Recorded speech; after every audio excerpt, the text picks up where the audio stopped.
John Hall. Yeah, I can talk a lot about John Hall.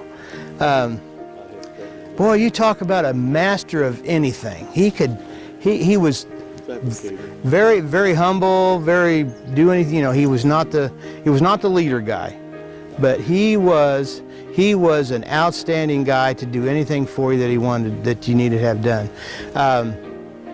He took and like he would make hose clamps. You know, he had to shut off hoses in the middle of, you know, he built those. We didn't have to buy them, he built them. He took and like he built the things for the air packs. He built he built that old Dodge, we had an old Power Wagon, Dodge Power Wagon, 3/4 ton Dodge Power Wagon. He built a thing on the front of that we could stand on the front of and we could put out grass fires. Oh, he built a lot, hose clamps. Built both kinds of, he built the screw type, you know, where you could screw down, or he built the lever where you had to lock, you know, overcome the lock. See, he would work on trucks. John Hall was, he was a good man. And like I said, he could build, he could fix anything, build anything. And I would hate to see the stuff that he built for that power station, the money that he saved back in them days.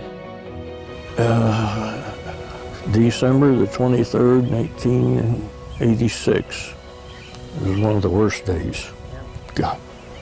I was at work, the Speedway, and they said, come home. I think Greg was there, Rob Guest, and they set us down at the table in the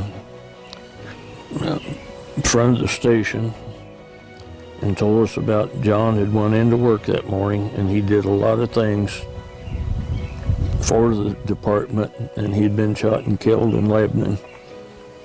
And that was a terrible day.